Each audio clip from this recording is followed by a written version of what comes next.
Évariste Carpentier, un peintre flamand liégeois de cœur, qui durant sa carrière est passé du réalisme à l'impressionnisme, un raccourci verbal qui n'explique pas la progression de son travail tout au long de sa vie. Cher monsieur Évariste Carpentier, vous êtes le premier Évariste à qui j'ai l'honneur de m'adresser. Votre prénom m'enchante et c'est peut-être grâce à lui que je suis partie à la découverte de votre peinture. Votre mort, comme votre vie, ont été discrètes, et même en Belgique, peu vous connaissent. Votre famille est d'origine française, mais vous êtes né en Flandre en 1845 et mort à Liège, votre ville d'adoption. Mais votre peinture, que faut-il en retenir? L'essentiel, à une époque où cela ne se faisait guère, vous vous faites construire en plein champ un atelier à panneaux mobiles pour peindre dehors. Vous cherchez la lumière, et voilà ce que cela donne.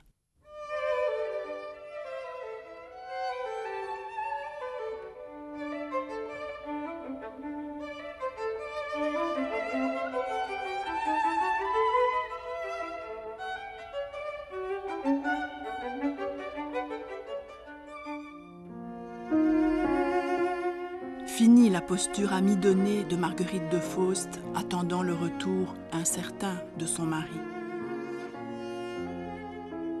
Fini aussi ces œuvres de jeunesse, ces coloris tristes où le printemps a le même visage que la jeune fille sous la pluie.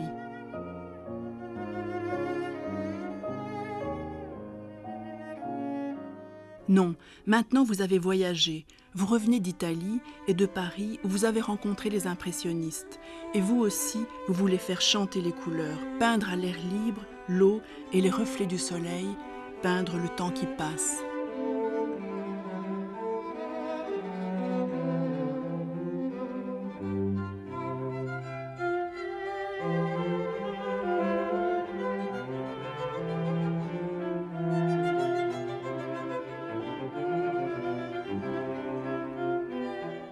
Ceux qui connaissent votre peinture, comme Madame Sabatini, vous appellent un luministe.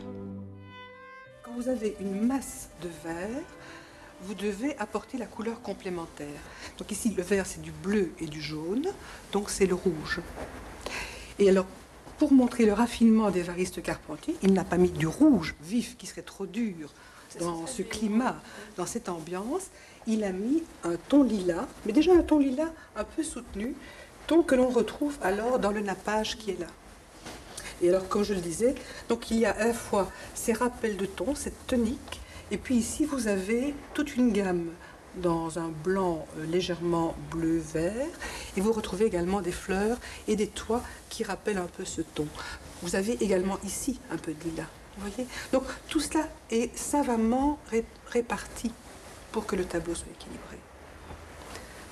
Ça ne se fait pas comme cela.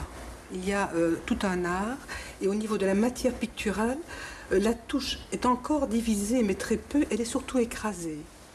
On sent qu'il y a une matière qui devient plus épaisse. Évidemment, on s'écarte des premières tentatives impressionnistes, si vous voulez. Mais tout ceci est dolce far niente. Vous, en tout cas, vous n'êtes pas un paresseux. Vous peignez, vous exposez et vous êtes nommé professeur, puis directeur à l'Académie de Liège en 1897, au terme d'une polémique bien belge. Vous aviez le malheur d'être flamand de naissance.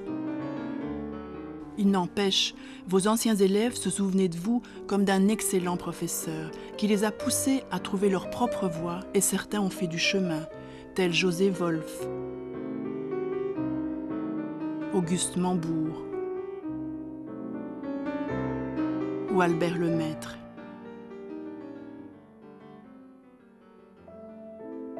Voilà.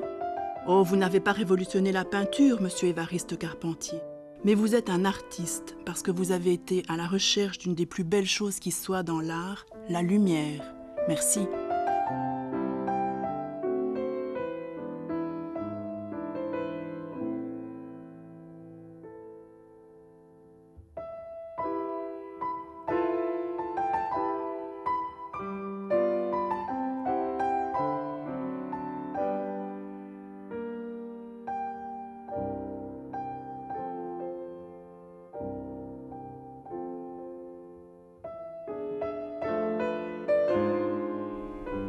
Redécouvrez les œuvres du peintre Évariste Carpentier à l'espace BBL, rue Georges Clémenceau à Liège, jusqu'au 31 janvier.